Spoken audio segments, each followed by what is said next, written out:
नमस्ते दोस्तों, स्वागत है आपका अपने YouTube चैनल मैथ म्यूजिक में।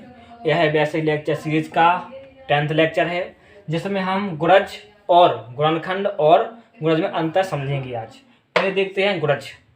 गुणज की जो परिभाषा होती है दोस्तों, यह गुणज क्या होती है दोस्तों, इसकी जो परिभाषा है वो यह है कि वह संख्या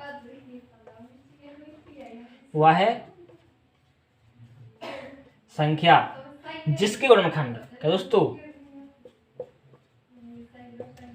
जिसके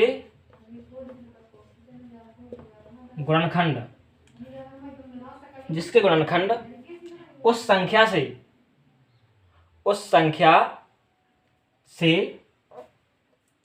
जिसके गुणनखंड उस संख्या वह संख्या जिसके गुणनखंड उस संख्या को पूरा विभाजित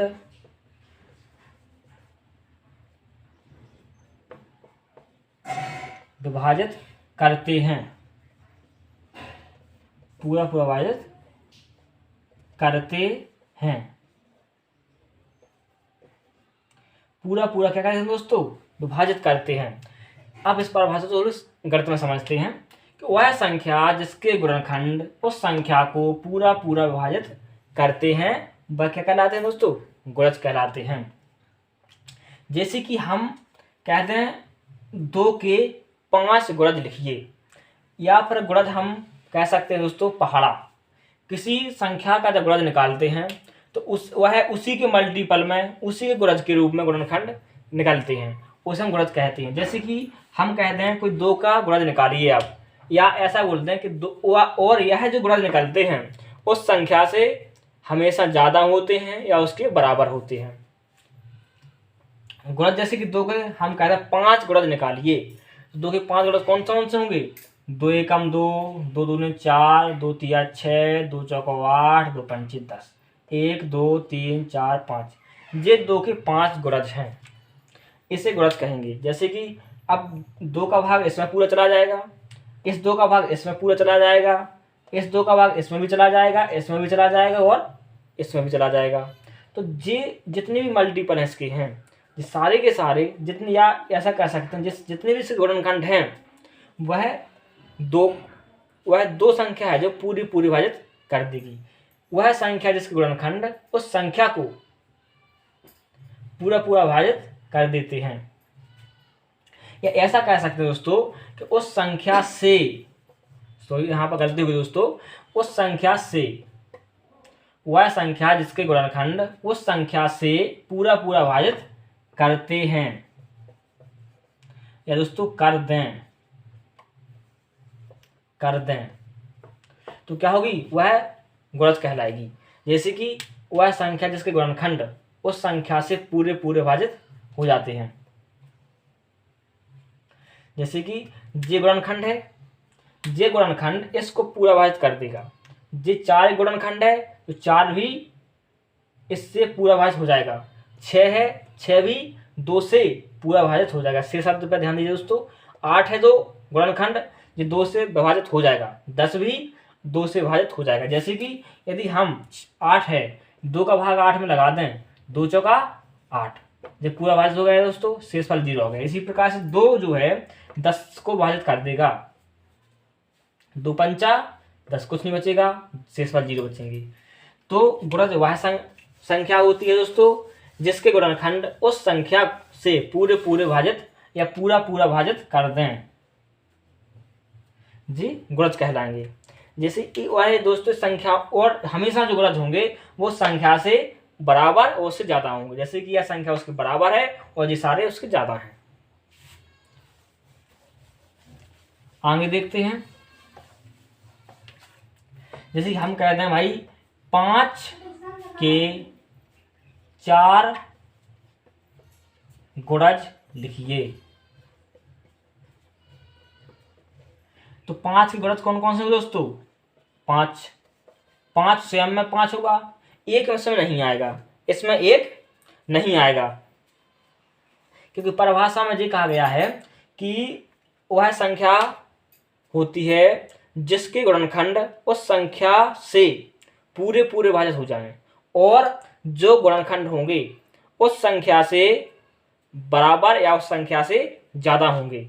जैसे कि यहाँ पर देखिए आप 5 इसके बराबर है और जो 10 संख्या होगी, 10 भी क्या है इसका 5 से गुणज है, 15 एक गुणज है, 20 एक गुणज है, 25 एक गुणज है। यदि हम ये कह दें क्या 22 5 का गुणज है, तो ये 22 है जो 5 का गुणज नहीं है। अब क्यों नहीं है? क्योंकि 5 22 को पूरा पूरा भाजित नहीं करेगा, बल्कि 5 10 को पूरा पूरा भाजित कर देता है, 15 को भाजित कर देता है, 20 को 25 को भाजित कर देगा, लेकिन 22 को जो 5 भाजित नहीं करेगा, इसलिए ये 5 इसका गुणज नहीं, 22 इसका गुणज नहीं होगा।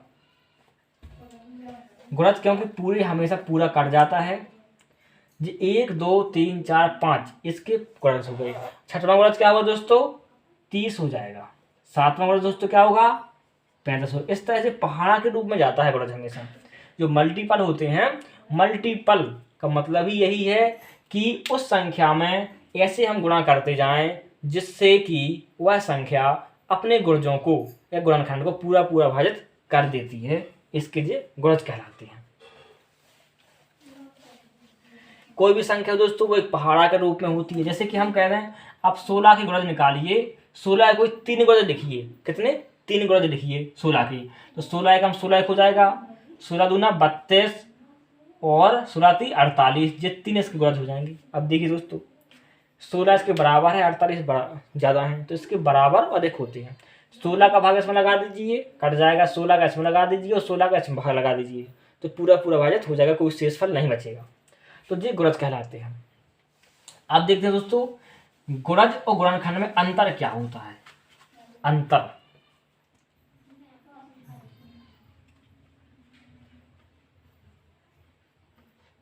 गुणनखंड और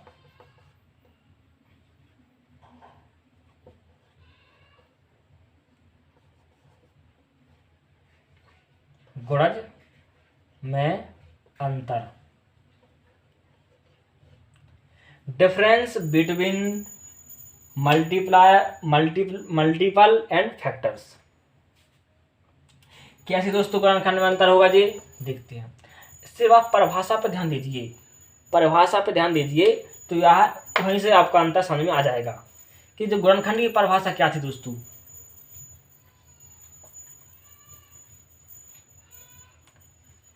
जी गुणनखंड है और जी क्या दोस्तों? गुणज है।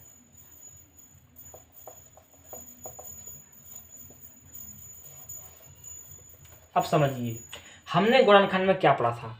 हमने गुणनखंड में पढ़ा था कि वह संख्या जिसके गुणनखंड, जिसके दोस्तों गुणनखंड उस संख्या को भाजित कर देती है। जैसे कि उदाहरण समझ लीजिए। अब जैसे 8 है, 8 का गुणनखंड 1 होगा, 2 इसका गुणनखंड हो जाएगा, 4 होगा, 8 होगा। अब देखिए दोस्तों गुणनखंड हमेशा उस संख्या से बराबर या छोटे होते हैं। देखिए दोस्तों 2 एक छोटा है, 2 छोटा है, 4 छोटा, 8 बराबर है, तो गुणनखंड हमेशा उसके जो गुणनखंड होंगे उस संख्या से छोटे और बराबर होंगे। यह सबसे बड़ा अंतर है, पहला अंतर। दूसरा अंतर यह है कि इस जो गुणनखंड है, जो दोस्तों गुणनखंड है, एक गुणनखंड उस संख्या को पूरा पूरा भाजित कर देते हैं। यह गुणनखंड इस संख्या को पूरा पूरा भाजित कर देते हैं। तो पहली जो कंडीशन है इसकी, गुणनखंड की जो पहली कंडीशन है वह है कि गुणनखंड उस संख्या को, उस संख्या को, इस संख्या को पूरा पूरा भाजित कर देते हैं, पूरा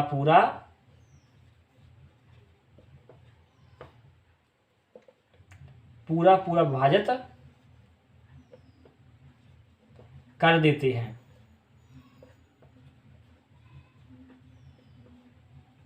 हैं, पहली कंडीशन। दूसरी कंडीशन ये है कि जो गुणनखंड हैं उस संख्या से छोटे और बराबर होते हैं।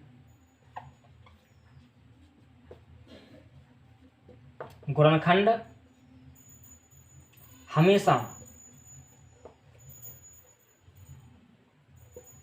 उस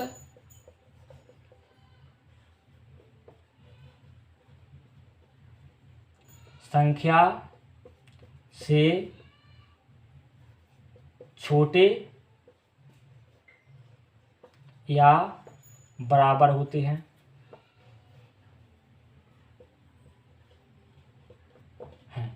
ये दो कंडीशन हैं गुणनखंड की, कि गुणनखंड उस संख्या को पूरा पूरा विभाजित कर देते हैं। ये गुणनखंड है, ये संख्या है, ये गुणनखंड इस संख्या को पूरा पूरा विभाजित कर देंगे। जैसे 1 का भाग अगर 8 में लगाएंगे तो पूरा विभाजित हो जाएगा, 2 से 8 पूरा विभाजित हो जाएगा, 4 भी 8 को विभाजित कर देगा, 8 विभाजित कर देगा।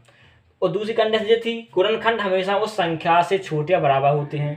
तो 2 1 2 4 इस संख्या छोटे हैं, 8 इसके बराबर है। दो कंडीशन है दोस्तों। इसी प्रकार से गुणज की भी दो कंडीशन हैं जो इसमें अंतर पैदा करती हैं। गुणज जी क्या होता है, जैसे कि हम कहते हैं कि 8 का गुणज लीजिए, 8 के कोई 3 गुणज कीजिए। तो गुणज क्या होगा दोस्तों, अभी आपने सीखा है, एक पहाड़ा होता है। जैसे 8 एकम 8, 8 दूना 16, 8 तिया 24। जी क्या ऐसा भी लग सकते हैं, ऐसा भी लग सकते हैं। ये 3 इसके गुणज हो गए। अब यहाँ अंतर देखिए दोस्तों, यहाँ पर हम किस हिसाब से इसमें अंतर दिखा सकते हैं। जैसे कि नंबर 1 लेंगे हम, क्या हो जाएगा, गुणनखंड उस संख्या से, ये गुणनखंड इस संख्या से पूरे पूरे विभाजित हो जाएंगे। देखिए दोस्तों, गुणनखंड उस संख्या, गुणनखंड इस संख्या, गुणनखंड उस संख्या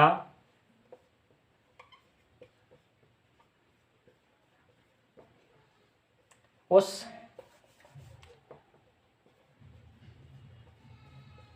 संख्या, जी गुणनखंड इस संख्या से, या ऐसा कह सकते हैं कि गुणनखंड जो गुणनखंड हैं इस संख्या से, गुणनखंड उस संख्या से पूरा पूरा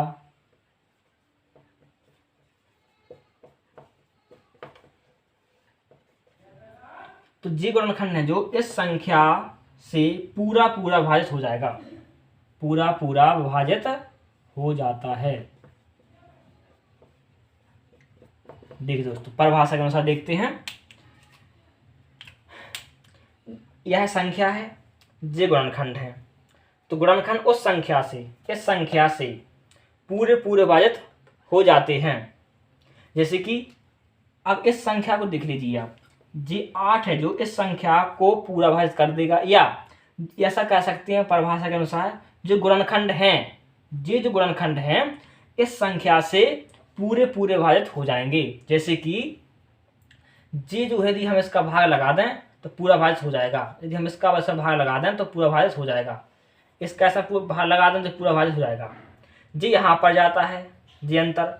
अब देखिए यहाँ पर क्या था, इसका ऐसा भाग लगा दें, इसका इसमें हम भाग लगा दें, इसी प्रकार से इसका, इसी प्रकार इसका पूरा भाग लगा दें। इतना तीर यहां जा रहा है, ये तीर यहां जा रहा है, इतना अंतर है। और दूसरा अंतर ये है दोस्तों यहाँ पर कि जो गुणनखंड हैं, खंड उस संख्या से हमेशा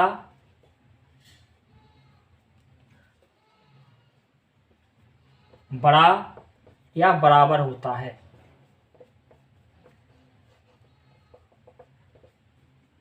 बराबर होता है। जैसे कि यह 8 इसके बराबर है और बाकी इससे बड़े हैं, बराबर या बड़ा होगा। जी क्या होगा दोस्तों, बराबर और छोटा होगा। इतना अंतर है गुणनखंड और गुणज में। दोस्तों गुणज और गुणनखंड में अंतर आ गया इसमें। अब आगे हम अगले लेक्चर में विभाज्यता के नियम देखेंगे। तब तक के लिए नमस्ते दोस्तों, जय हिंद।